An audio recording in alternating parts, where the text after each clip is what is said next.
Transit is all but confirmed to be returning for Call of Duty Black Ops 7. This is a huge deal. Transit is one of the most notoriously hated maps, and while even I, a big fan of Transit, unironically, I do enjoy the game, I am willing to admit, at the time of its release, it did not reach its full potential. Unfortunately, when it comes to discussing topics of how you would fix Transit, things you would do to improve, the limit of people's imagination seems to be adding PhD Flopper, changing the Pack-a-Punch, and getting rid of denizens. That's it. Those are the three things.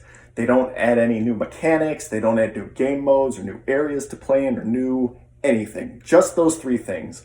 That is really lame. I really expected more. But I just wanted to share my thoughts on what I would do in a hypothetical Transit remastered if I had control. This was purely experimental. I don't know anything about modding games or creating custom maps or anything like that. If you do, or you know someone who does, feel free to use some of these ideas. I would honestly love to see this game come to life. This is my comprehensive, detail-oriented synopsis for a brand new Transit experience. Green Run will consist of the same 4 main locations that you can play individually, as well as collectively in the Transit experience: the bus depot, the diner, the farm, and the town, as well as including 2 areas that are featured in Transit but not separate solo maps: the tunnel and the power station, as well as featuring 2 new locations, Schoolyard and Capitol. I've come up with a plethora of game modes, not including the game modes that the original game comes with. We are talking about 8 locations in total and a staggering 15 unique zombies experiences to play. The first game mode, of course, is Transit. Now, taking the game mode as a concept of exploring different areas, going route to route, the game begins like this. Each of the 4 main characters, Russman, Misty, Stuhlinger, and Marlton, spawn in individual locations in the 4 main areas. One spawns in Bus Depot, another spawns in the power station, another spawns at the diner, and then one spawns in the town. Each of the 4 main locations, the bus depot, the diner, the power station, and the town, have new doors to open with new areas to explore, at least one Coca-Cola machine, a few wall buys, a couple box locations, and a crafting table for crafting buildables, and its own individual power switch, which we'll talk about when we get to it. Fog and lava are going to be left intact because it helps set the tone, and I don't think people really understand that in Transit or in town, when the zombies run over lava, it damages them. It hurts the zombies. That's why when you shoot them, they explode, but they take less bullets, because the fire damages them. That is why. So the fire acts not just as a hindrance, but it's also a high-risk, high-reward situation. So the fire is going to stay, the fog is going to stay. We'll talk about the denizens and the Avogadro in a second, because I've updated those mechanics as well. Each area is sealed off by an electric fence that can only be activated and opened once the power is turned on. The bus can then be used to traverse to those separate areas. However, because the power needs to be turned on to open the fence, the bus is before an area that has not yet been opened. Say, if the diner's power is not turned on, the bus cannot traverse to that location until the fence is open, and also cannot traverse to areas past that. Unlike the real Transit game mode where the bus comes and goes randomly, the bus instead acts as a purchase per use function. A player pay the bus driver 1,000 points to move it from one location to another. This gives the player much more control and much more reason to use the bus to get to whatever area they need to go. This encourages players to work fast and work as a team to communicate where they are, what's going on, and how to utilize the transportation system. Once per loop, the bus will break down randomly and start a new round, but only when all 4 players are on the bus simultaneously. The bus is then going to be swarmed by zombies and hellhounds, and when that round is completed, the players will be rewarded with a max ammo. This can be triggered once per lap. The biggest complaint about Transit seems to be the Pack-a-Punch. They don't like running to the power station, leaving the turbine down, and then running to the bank to open the door. In this new updated version of Transit, the Pack-a-Punch machine is on a conveyor belt inside one of the areas at the power station. To access the Pack-a-Punch, all 4 main power switches need to be turned on. The Pack-a-Punch then rolls out onto the conveyor belt to be used, and there are 4 lightning bolt symbols above the machine, symbolizing the 4 power switches. Each time the Pack-a-Punch is used, one of those lights goes out and a random power switch turns off. But be careful, because it would also turn off the perks at that area as well. When all 4 lights go out, all 4 power switches are off, and the Pack-a-Punch then retreats back behind the wall, waiting for the power to be turned on again. This is not only a way to make the Pack-a-Punch seem like something you actually have to earn, but it's also less risky and it's easier to understand in terms of getting the thing to work. As far as Perk-a-Colas are concerned, the 4 main perks are there: Double Tap, Juggernog, Quick Revive, and Speed Cola, as well as Stamina, Deadshot Daiquiri, and Mule Kick, and a new perk called Crack-a-Lackin', which increases how high you can jump and how far you can jump. Some of the perks, because the map is so big and most of the fog areas are empty, some of the perks are going to be hidden in the fog. Juggernog might spawn in a corner somewhere, or in the church outside town, or in a train cart outside of power. They're hidden in the fog, giving players a reason to go out there. Let's talk about the boss zombies. People hate the denizens, and I understand why the denizens are in there, but I always felt like if they're going to be put in there, they might as well give the players some sort of reward, however minor. So, in order to incentivize players to go out there and fight them, players can decide what kind of power-up they want to get by killing a certain number of denizens. Killing denizens will reward players with a power-up. Killing 10 denizens will reward the players a carpenter power-up. Killing 50 will reward them a double points. 100 and they get a max ammo. 200 and they get a fire sale. And 500 denizens destroyed rewards the player with a free perk. The final thing we're going to talk about when it comes to Transit is the Avogadro boss. The Avogadro boss will spawn when all 4 power switches are turned on, and he will come under the thunderstorm just like in the regular game.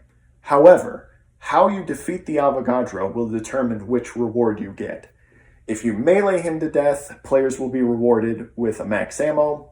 If you EMP him, players will receive a fire sale power-up. The purpose of this game mode and the revamp is not just to make it more difficult, because I hate players who complain that Transit is too easy or too hard, while also being ungrateful about gobblegums that give you unlimited power-ups and free Pack-a-Punch guns and making every purchase free and just taking out any strategy or skill required to be good at zombies. The purpose of this game is to increase the difficulty, but also increasing the reward to go along with it.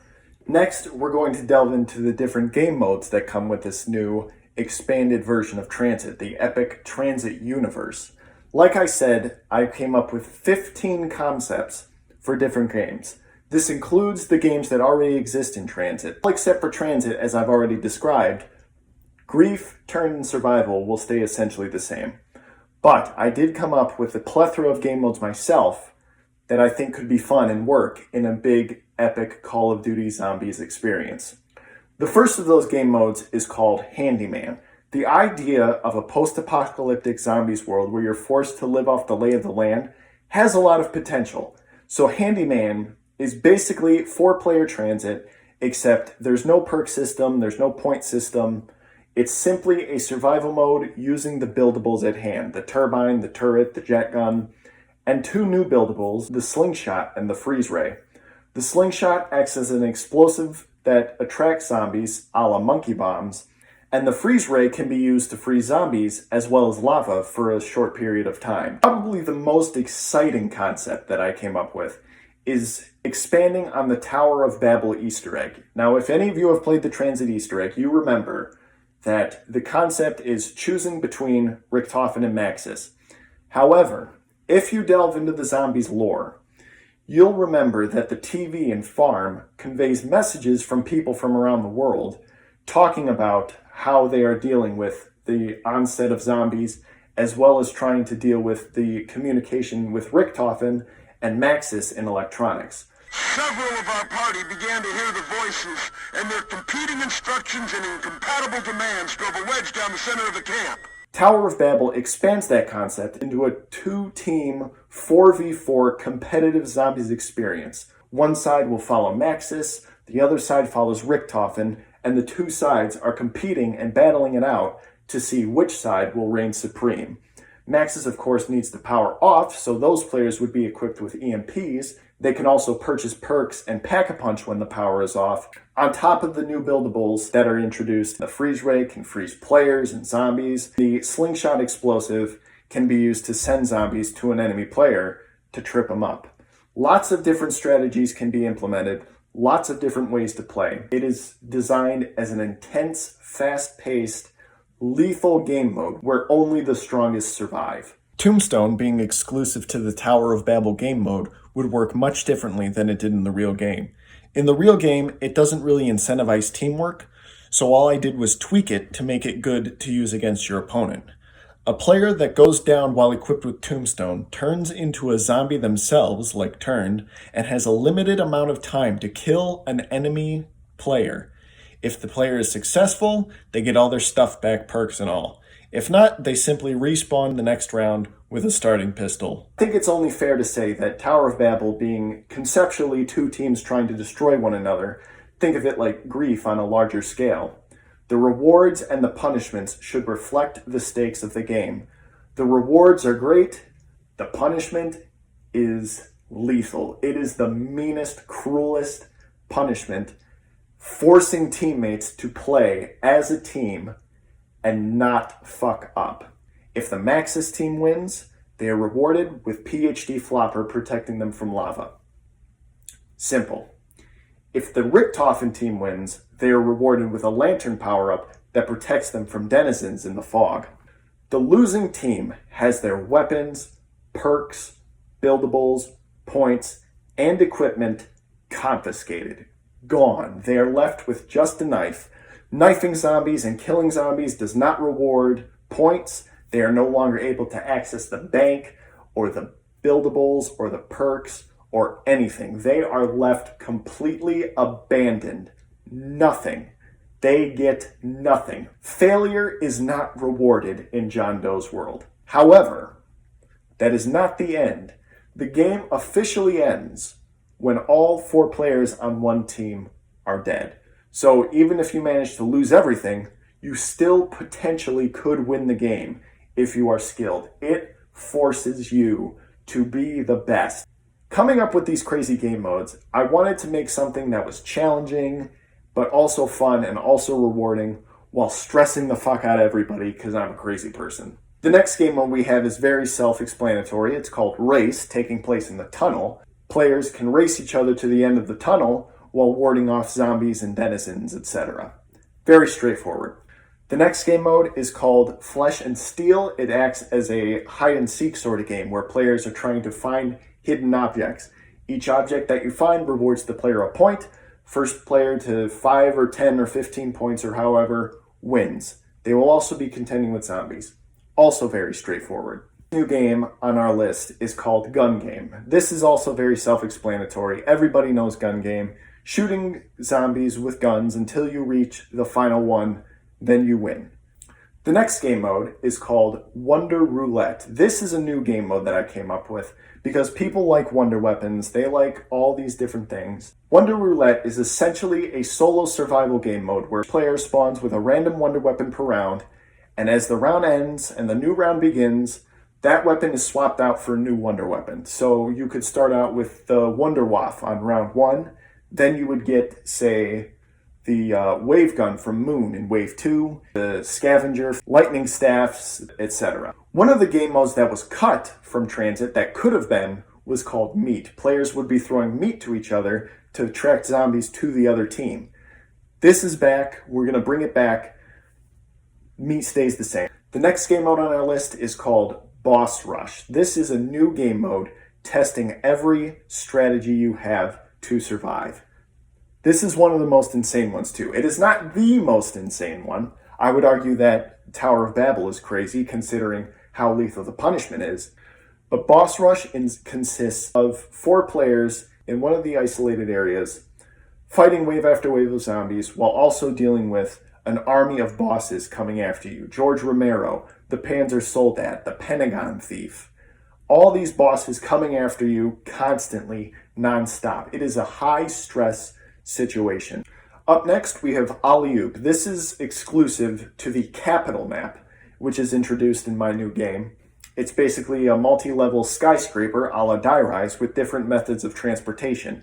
Elevators, trampolines, wires, ladders, etc. Nothing too fancy, but Die Rise is a fun map. I wanted to include a little homage to it. Our next map is called Lockdown. Players are spawned into a small confined area with one window, maybe a perk or two, and a box, and have to hold out for as long as they can. The last map, which is the most insane of all, is called Sadomasochist. Like the name suggests, it is basically designed to be torture. Players are spawned in a single fenced-off area in the fog. Almost immediately, they are swarmed by denizens, Avogadro, verrückt sprinters coming at you from every which way, and the object of the game is to survive as long as you can, keeping an eye on a stopwatch, which will time how long you last. No points, no perks, no guns, just a knife and your skill at training, and that's it. It is hardcore. The game modes I came up with, if you can't tell, are designed to be hard. I get so frustrated when people complain that Zombies is too hard when they have gobblegums that give them every perk in the game, that make every purchase free, infinite wonder weapons, all that stuff. These game modes are designed to test different aspects of a player and make them better. Also, I'm a crazy person. Guys, this was just a weird video of me rambling about a hypothetical game that'll never exist. Again, I don't know anything about mods or custom zombies games. I just came up with these ideas because I was so sick of hearing people complain about the same three things in Transit and not coming up with anything new to say. So this game, the Transit remaster that I've constructed in this video, hypothetical, doesn't exist, probably won't exist. I don't know anything about the custom zombies maps or how to do any of that stuff. If you do and you like some of these ideas, feel free to use them. I don't mind. I don't care. But if you like the real original Transit, let me know down in the comments below, because I'm so sick of defending myself and feeling like I'm alone on this, because Transit is a good map. It just didn't reach its full potential, and even I'm willing to admit that. Guys, thank you so much for watching. Hit that like and sub button, and have a good day.